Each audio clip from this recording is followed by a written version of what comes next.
चलिए आज हम रिवीजन करेंगे कोनिक सेक्शन और ये चैप्टर 3D से पहले है।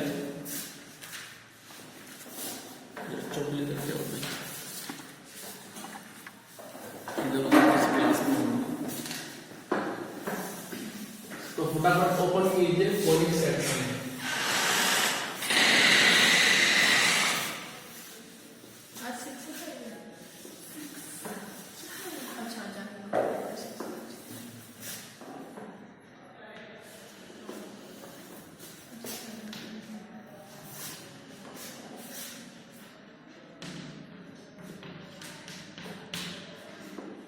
तो सबसे पहले आप ध्यान से सुनिए, कोनिक सेक्शन में क्या होगा, आपके पास में कुछ कर्व आएंगे। कर्व में पहला होगा आपके पास में सर्कल,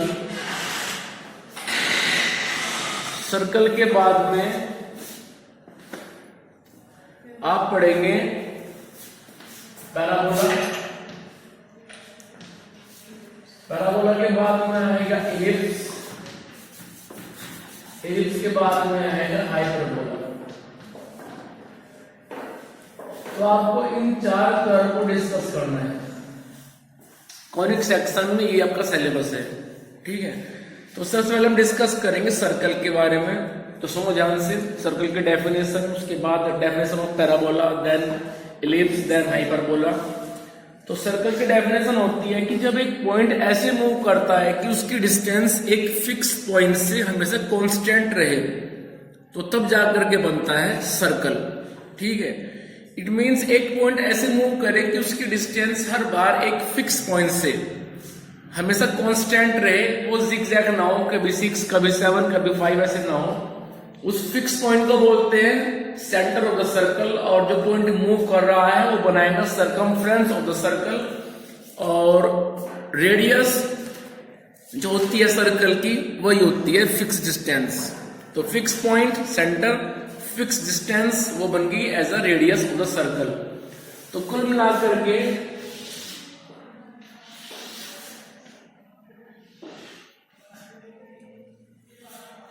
इसमें यहां पे हो जाएगा सेंटर, ठीक है। सेंटर को लिखते हैं हम सी से, कई बार बुक्स में लिखा होता है ओ से भी, ठीक है, आप ओ से लिख सकते हो। और इसकी जो रेडियस है फिलहाल वो मान लेते हैं हम आर। तो अब हम पढ़ेंगे सर्कल की इक्वेशन, कैसे बनती है इसकी इक्वेशन वो डिस्कस कर लेते हैं। अब सुनो ध्यान से, जो पॉइंट बाउंड्री मूव कर रहा है वो पॉइंट मान लीजिए P है और एक्स वाई है, और जो उसका सेंटर है वो O x1 y1 मान लीजिए। x1 y1 क्यों माना है, ध्यान रखना है, एक्स वाई का मतलब होता है फिक्स और x1 y1 का मतलब है वेरिएबल, जो अपने आप में चेंज होते रहेंगे। अभी 2 4 होगा, कभी ये 0 0 होगा, कभी ये 0 -1 हो सकता है, ठीक है। तो सेंटर मूव करेगा, ये पॉइंट फिक्स रहेगा एक्स वाई।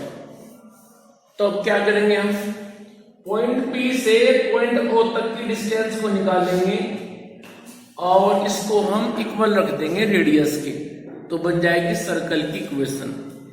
P से O तक डिस्टेंस निकालने के लिए डिस्टेंस फॉर्मूला अप्लाई कीजिए। डिस्टेंस फॉर्मूला क्या था कि x2 - x1 to the whole power 2 plus y2 - y1 to the whole power 2।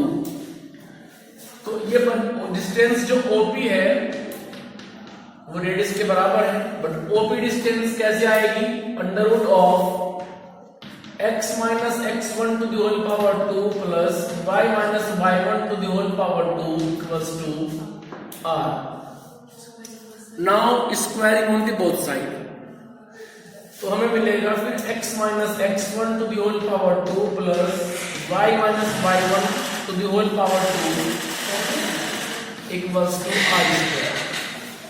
So this is the standard equation of the circle, in which center is x1 y1 and radius is r, ठीक है। अब इसमें ध्यान रखना है कि जो x1 y1 है ये सर्कल के सेंटर है, ठीक है। तो कई बार क्या होगा, आपको कोई क्वेश्चन देंगे कि भाई x plus 2 power 2 plus y plus 4 to the power 2 equals to 16। पूछेंगे आपसे बताओ सेंटर क्या है, क्या रेडियस। तो हम सबसे पहले इसको इसकी स्टैंडर्ड फॉर्म में कन्वर्ट करेंगे। उस फॉर्म में होता है माइनस, तो इनको हम लिख सकते हैं कि x minus minus 2 the power 2 फिर y minus minus 4 to the power 2 equals to square of 4। और अब जाकर के हम इसकी कंपेयर कर देंगे स्टैंडर्ड इक्वेशन के साथ।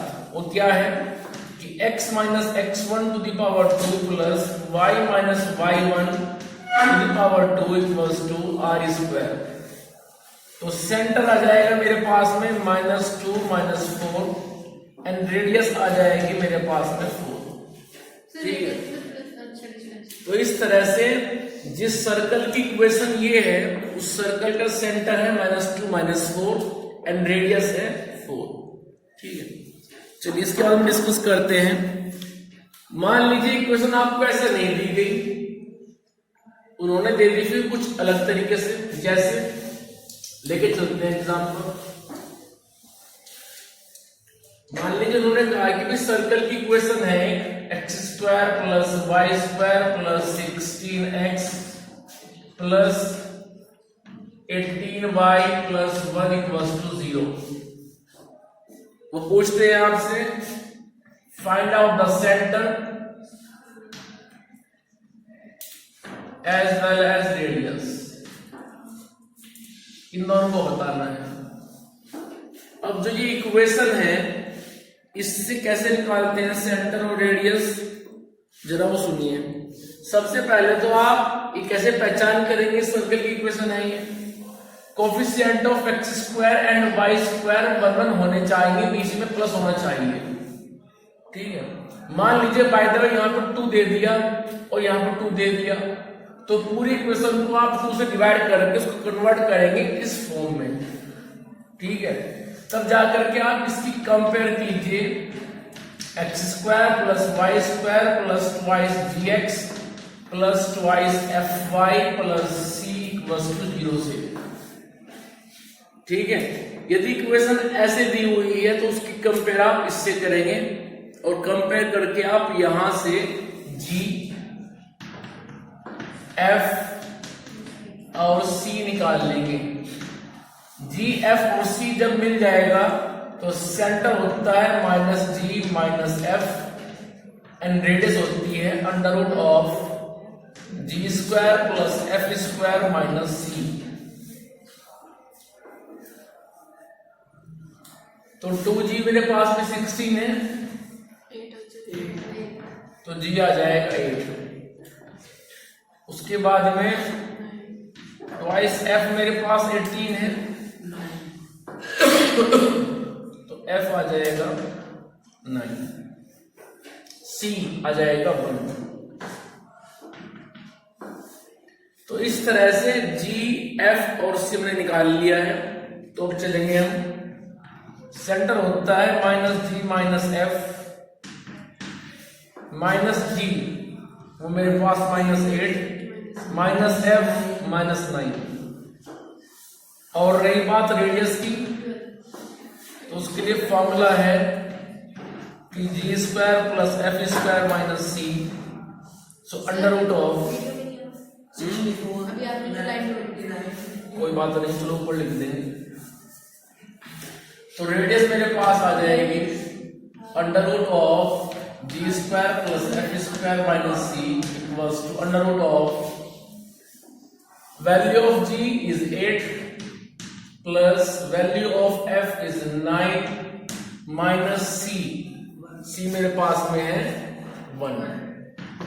सो √ of 64 plus 81 minus 1, so 144 means. तो जिस सर्कल की इक्वेशन है उसका सेंटर तो होगा -8 -9, यानी कि हम अपने ग्राफ में जाएंगे -8 -9 पे, means in the third quadrant. ठीक है, और लेके कंपास में डिस्टेंस 12 सेंटीमीटर 12 यूनिट और सर्कल को हम ड्रॉ कर देंगे। ठीक है, ध्यान रहे सर्कल को आप तब ड्रॉ कर पाओगे जब आपके पास में सेंटर होगा और उसकी रेडियस होगी। इसके पास में दो चीजें होती हैं, सेंटर और रेडियस, कहाँ पे जाना है और कितना डायमेंशन लेना है कंपास में, तब जाके इसको आप बना पाओगे। तो ये तो बात हुई सर्कल की।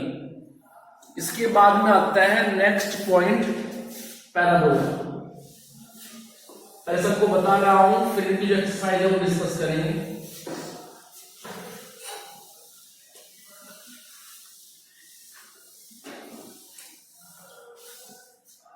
तो सबसे पहले पैराबोला की डेफिनेशन ऑफ पैराबोला कुछ इस तरह से है कि इसमें एक पॉइंट ऐसे घूमता है, ऐसे मूव करता है कि उसकी डिस्टेंस एक फिक्स लाइन से और एक फिक्स्ड फोकस से हमेशा सेम रहती है। ठीक है, एक पॉइंट ऐसे मूव करेगा इस तरह से कि उसकी डिस्टेंस एक फिक्स पॉइंट से और एक फिक्स लाइन से, जैसे कि एक पॉइंट है तो इसकी डिस्टेंस आप यहां से निकालिए, इसकी डिस्टेंस आप यहां से निकालिए। हालांकि आपको डिस्टेंस ज्यादा लग रही होगी, लेकिन प्रैक्टिकली ऐसा होता नहीं है।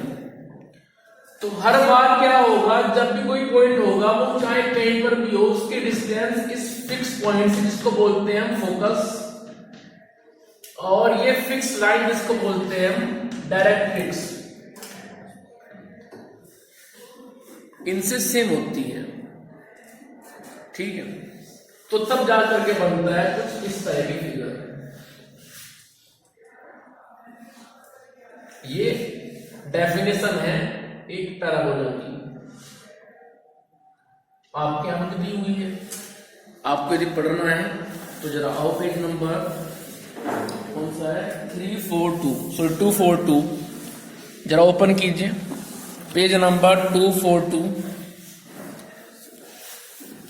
बुक नहीं लाइब्रेरी, पेज नंबर 242 ओपन कीजिए। विदाउट वेपन ऐसे कैसे काम चलेगा? ये रास्ते में बुक तुम्हें कहीं से मिलती है, चलो रास्ते में उठा लेंगे। अब क्या पढ़ोगे? उन्होंने पेज नंबर 242 पे लिखा है definition, a parabola is a set of all points in a plane that are equidistant. अभी बुक नहीं लाते हैं। A parabola is a set of all points in a plane that are equidistant from a fixed line and a fixed point. ये जो fixed point है ये उस line पे नहीं है, उन्होंने साफ लिख भी दिया बुक में। उसके बाद वो कह रहे हैं the fixed line is called the directrix of the parabola and the fixed point F is called the focus. ठीक है भाई, इन्होंने आगे पैराबोला का मीनिंग भी बताया है आपको कि para means for and bola means throwing, that is the shape describe when you throw a ball in the air. वो कह रहे हैं इस तरह से। ठीक है, उसके बाद में नोट लिखा है, नोट में बड़ी अच्छी बात उन्होंने लिखी है, if the fix point lies on the fix line, जो फिक्स पॉइंट है यदि ये फिक्स लाइन पे आ जाए, which are equidistant from the fixed point and the fixed line is the straight line through the fixed point and the perpendicular to the fixed line, we call this straight line a degenerate case of the parabola। ठीक है, इन्होंने कुछ extraordinary बात कह दी। ये कह रहे हैं कि यदि ये फिक्स्ड पॉइंट घूम करके इधर लाई कर जाए इस स्ट्रेट लाइन पे, तो तब उस केस को बोलते हैं डीजनरेशन ऑफ द पैराबोला। समझ में आया कुछ? इसको हम डीपली डिस्कस करेंगे बाद में, इसको भी आप छोड़ दीजिए थोड़ी देर के लिए। इस ब्लू पार्ट के नीचे पढ़ो, a line through the focus, एक ऐसी लाइन जो फोकस से पास हो जाए, and perpendicular to the directrix is called the axis of the parabola. वे कहना चाह रहे हैं, जब यहां समझ आर्यन, ये तो हो गई हमारे पास में डायरेक्ट्रिक्स। वो कह रहे हैं कि एक ऐसी लाइन जो इसके परपेंडिकुलर हो, क्योंकि वैसे भी आप आज बड़े दिनों बाद आए हो, पता नहीं आगे कब आओगे, शायद 2 महीने बाद आप आए होंगे मेरे ख्याल से। चलिए, तो आज कैसे मूड बन गया स्कूल आने का? और बीच में जो वीडियो भेजी है देखी है आपने? अच्छा, चलो तो सुनो ध्यान से। तो एक ऐसी लाइन जो डायरेक्ट्रिक्स के परपेंडिकुलर हो और फोकस से पास हो जाए इस तरह से, इसको बोलते हैं एक्सिस। ये बात ध्यान रखना, तो उन्होंने ये बात ही कही है। दोबारा पढ़ो, देखो थ्योरी में बात छिपी होती है, थ्योरी को पढ़ा करो इनको। वो कह रही है a line through the focus and the perpendicular to the directrix is called the axis of the parabola. पढ़ो आगे। द पॉइंट ऑफ इंटरसेक्शन किसका of a parabola with the axis. Parabola axis को जहां पे कट कर रहा है इसको बोलते हैं वर्टेक्स। चलिए आगे। उसके बाद कह रहे हैं स्टैंडर्ड इक्वेशन ऑफ पैराबोला। अब भाई देखो, पैराबोला की जो स्टैंडर्ड इक्वेशन है वो होती है 4, और पैराबोला होता है फिर 4 तरह का। सबसे पहले इक्वेशन आएगी पैराबोला की, y² = 4x। इस इक्वेशन में क्या होता है कि जो पैराबोला है वो ओपन हो जाएगा इधर से। अब आप कहेंगे कि सर जब आपने पैराबोला बनाया था तो उस समय तो वो इसको टच नहीं कर रहा था, अब टच क्यों कर रहा है? दरअसल आपको मैंने बताया था, बहुत पहली बार बताई थी कि जब किसी कर्व के अंदर, कर्व में भी लाइन, कर्व में भी पैराबोला, ठीक है, जब किसी कर्व के अंदर कोई कांस्टेंट पार्ट आ जाए, कर्व में भी इलिप्स, कर्व में भी सर्कल, तो जब किसी कर्व के अंदर, ये बात सभी के लिए अप्लाई होती है, सभी कर्व के लिए, जब किसी कर्व के अंदर कोई कांस्टेंट पार्ट आ जाए, जैसे कि 4 आ गया, 5 आ गया, लेफ्ट में आए, राइट में आए, कहीं पर भी आए, तो वो कर्व कभी भी ओरिजिन से पास नहीं होता है। लेकिन जिस कर्व के अंदर कोई कांस्टेंट पार्ट ही नहीं है, एक्स है, वाई है, बस वही है, तो वो हमेशा ओरिजिन से पास होगा। इसीलिए ये कर्व यहां से पास हुआ है। लेकिन यदि आप यहां पे कुछ ऐड कर दें तो अब यहां से पास नहीं होगा, या तो ये आगे से पास हो जाएगा, ठीक है, या फिर ये पीछे से पास हो जाएगा, लेकिन यहां से पास नहीं होगा। ये बात ध्यान रखना। चलिए, तो यहां पे इसका बन गया वर्टेक्स, यहां पे होता है इसका फोकस। फोकस ये जो मैंने बनाया है इसको लिखते हैं हम F से, और इसकी पोजीशन फिलहाल होगी A,0। ये बात आप ध्यान रखें। इसके बाद जितना यहां से ये फोकस है उतना ही दूर पीछे हटो तो जाएगी वो फिक्स लाइन, की हम बात कर रहे थे, इसका नाम होता है डायरेक्ट्रिक्स। और कोई पूछे आपसे इसकी इक्वेशन, आर्यन ये पैरेलल है बाई एक्सिस के, तो जब कोई पैरेलल होता है बाई एक्सिस के तो वहां बाई तो नहीं आएगा, तो ये लाइन हो गई फिर x = -a, क्योंकि आप a डिस्टेंस पीछे हटे और आपने लाइन बनाई, ठीक है, तो इसकी इक्वेशन आ गई x = -a, ये फोकस है। उसके बाद एक जिक्र छूट गया, एक topic, latus rectum. Latus rectum वो लाइन है जो फोकस से पास होगी और इस एक्सिस के होती है परपेंडिकुलर, तो उसको बोलते हैं लेटस रेक्टम। इसकी लेंथ जो होती है यहां से यहां तक कितनी होती है? 2a। यहां से यहां तक a, यहां से यहां तक a, तो इसकी पूरी लेंथ होती है 2a। याद रखना, हमें निकालनी पड़ेगी कुछ देर के बाद में। ठीक है भाई, तो ये फर्स्ट टाइप का पैराबोला पूरा हुआ है। ऐसे ही 4 बनते हैं। दूसरा बनेगा y² माइनस 4x। सिर्फ डायरेक्शन का फर्क पड़ेगा। अब ये इधर ना ओपन होकर के, एक बात और, ये दोनों आर्म, ये और ये कभी आपस में नहीं मिलती, ये सिर्फ फैलती रहती है।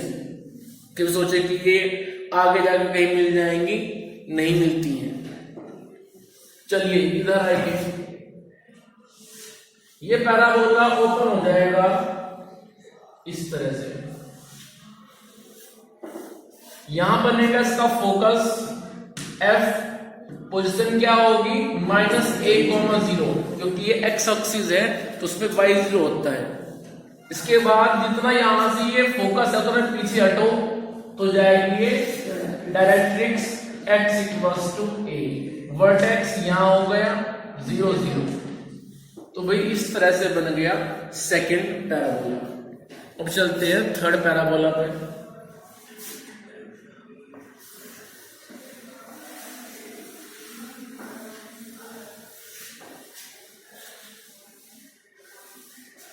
थर्ड पैराबोला होता है x² = 4ay। 2 बार y की पावर 2 हो गई और उधर x हो गया। अब x की पावर यहां पे 2 होगी और इधर y होगा। x² = 4ay और x² = -4ay। इस पैराबोला को ओपन करेंगे हम ऊपर की तरफ, ये ऐसे हो जाएगा।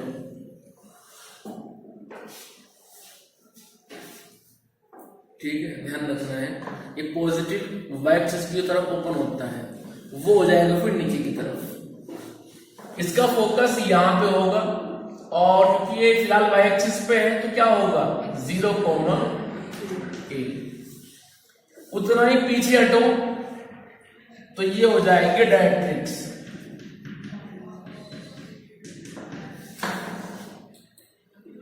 इसकी क्वेश्चन क्या हो गया आर्यन, y = -a, क्योंकि हमने y एक्सिस पे -a डिस्टेंस ट्रेवल किया और नीचे आ गए। ठीक है भाई, लेटेस्ट रेक्टम हो जाएगा ये। लेटेस्ट रेक्टम जो होता है वो कोई भी पैराबोला हो हमेशा वो 2 ही होता है, वो चेंज नहीं होता है। This length will be always 2a। चलिए अब इधर आइए, इसमें क्या होगा, इसमें पैराबोला नीचे की तरफ हो जाएगा ओपन,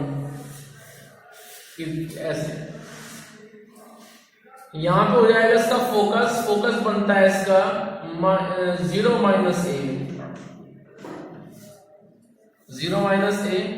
अब इतना ही पीछे हटो आप यहां पे, तो ये हो गया डायरेक्ट्रिक्स यानी कि फिक्स्ड लाइन, क्योंकि ये पैरेलल है फिलहाल x एक्सिस के। तो क्या होगा y = a। कोई प्रॉब्लम यहां था, लेटेस्ट रेक्टम हो जाएगा फिर वही 2a। तो चलिए अब आइए जरा, तो इन्होंने आपके यहाँ पे ये सब कुछ दिखाया हुआ है बुक में, आप देख भी रहे हैं। इन्होंने चारों के चारों पैराबोला बना दिए, इनके ग्राफ बने हुए हैं, इक्वेशन भी बनी हुई है, इनको आप पढ़ लेना ध्यान से। इसके बाद चलिए पेज नंबर 245 जिक्र हुआ है लेटेस्ट रेक्टम का, इसको भी आप ध्यान से पढ़ लेना। अब आइए एक्सरसाइज 11.2। एक मिनट, लेटेस्ट रेक्टम की लेंथ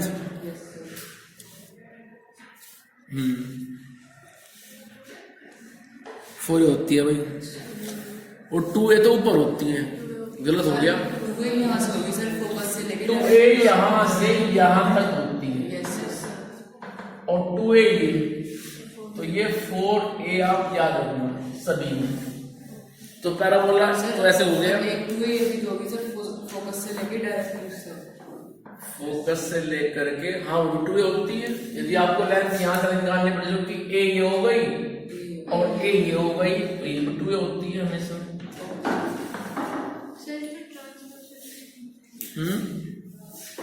बोलो हैं?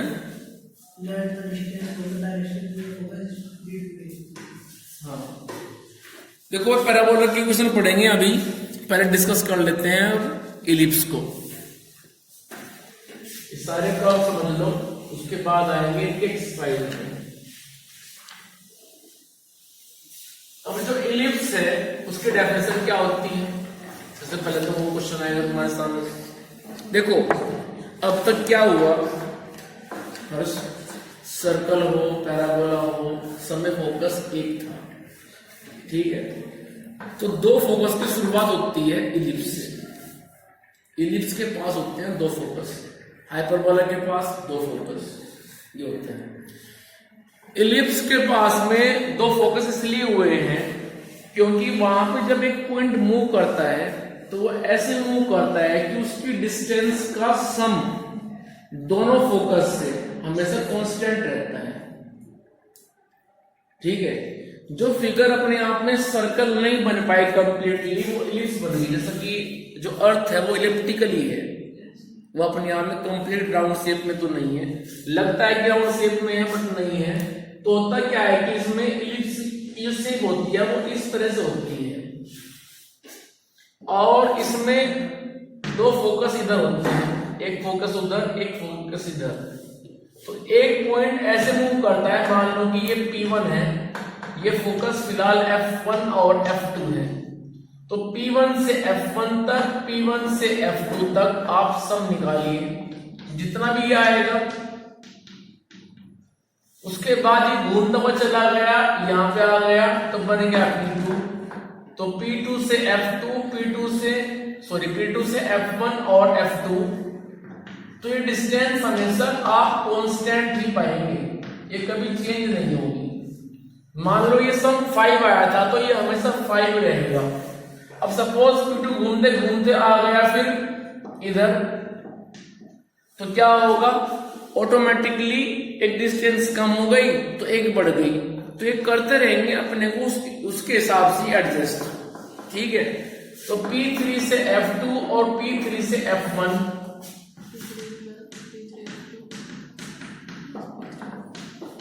तो ये अपने आप में रहता है कांस्टेंट, तब जाके बनता है इलिप्स। और बुक में पेज नंबर 247 पढ़ो उसकी definition. An ellipse is the set of all points in a plane. Plane मतलब जैसे कि ये बोर्ड, जैसे कि ये पेपर जहां पर फिगर बनाते हैं, उसकी बात कर रही है। वो कह रहे हैं कि एक इलिप्स उस प्लेन के उन पॉइंट्स को कंटेन करेगा जिनकी डिस्टेंस का सम दो फोकस से हमेशा कांस्टेंट रहेगा। An ellipse is the set of all points in a plane the sum of whose distance कहां से, from the two fix point in a plane is a constant. The two fix point पढ़ो आगे, और called the focus, ठीक है। Focus को कि दो हो गए तो बोल रहे हैं उसको ये FOCI in a plural sense, ठीक है भाई। उसके बाद फिगर बनी ही बराबर में, आप देख सकते हो, और नीचे लिखा है कि P1 F1 plus P1 F2 equals to P2 F1 plus P2 F2, इस तरह से। समझ में आया कुछ? अब जरा नोट में आओ। The constant which is the sum of the distance of the point on ellipse from the two focus is always greater than the distance between the two fixed point। उन्होंने बड़ी अच्छी बात कह दी। ये बात कह रहे हैं विवेक कि जो डिस्टेंस जिसकी हम बात कर रहे हैं, ये डिस्टेंस हमेशा इस डिस्टेंस से ज्यादा रहेगी, कभी इसके बराबर और कम नहीं होगी। समझना कुछ? यदि F2 से F1 तक की डिस्टेंस 5 है तो ये मोर देन 5 ही रहेगी, ऐसा वो कह रहे हैं। चलिए आगे। The mid point of the line segment पढ़ो ध्यान से, क्योंकि इसमें बड़ी अच्छी बात छुपी हुई है। The mid point of the line segment joining the focus, focus को जोड़ने वाला लाइन सेगमेंट के मिड पॉइंट की बात कर रहे हैं, is called the centre of the ellipse. यदि हम दोनों फोकस का मिड पॉइंट करें तो बनेगा सर्कल का सेंटर। चलिए आगे, the line segment through the focus of the ellipse, एक ऐसा लाइन सेगमेंट जो फोकस से पास होगा उसको बोलेंगे हम मेजर एक्सिस। चलिए आगे, and the line segment through the centre, अब एक ऐसा लाइन सेगमेंट जो सेंटर से पास हो और मेजर एक्सिस के परपेंडिकुलर हो उसको बोलेंगे हम माइनर एक्सिस। होता क्या है हर्ष, ये बन जाएगा मेजर एक्सिस, उसके बाद ये बन जाएगा माइनर एक्सिस, यहां बनेगा सेंटर और ये बन जाएंगे इसके वर्टेक्स। ठीक है, सुनना आगे, पढ़ो आगे। उसके बाद में इन्होंने बताया है we denote the length of, एक मिनट कुछ छूट गया ऊपर, अभी तो एक बात रह रही थी ऊपर। वो कह रहे हैं the end point of the major axis is called the vertices of the ellipse. Major axis के जो एंड पॉइंट हैं, फिगर की बात कर रहे हो आप तो ए और बी, तो उनको बोल रहे हैं ये वर्टेक्स। चलो आगे, फिगर के नीचे नीचे ध्यान से देखो, वो कह रहे हैं we denote the length of major axis by 2a and the length of minor axis by 2b। होता क्या है, यहां से यहां तक a, यहां से यहां तक a, फिर यहां से यहां तक b, फिर यहां से यहां तक b, क्योंकि इसकी इक्वेशन होती है, स्टैंडर्ड इक्वेशन होती है x square upon a square plus y square upon b square equals to 1। It is the standard equation of the ellipse. अब ये दो तरह से बनता है, एक बार हॉरिजॉन्टल, एक बार वर्टिकल।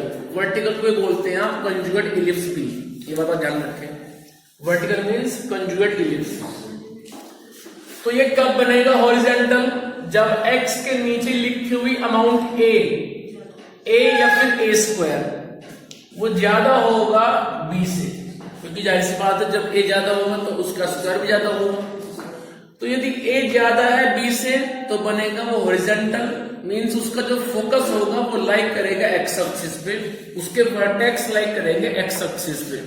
लेकिन जब a कम हो जाएगा b से, मींस b ज्यादा है और a कम है, तो तब बन जाएगा वो वर्टिकल मींस कंजुगेट, तो उसके वर्टेक्स लाइक करेंगे y एक्सिस पे, उसका फोकस लाइक करेगा y एक्सिस पे।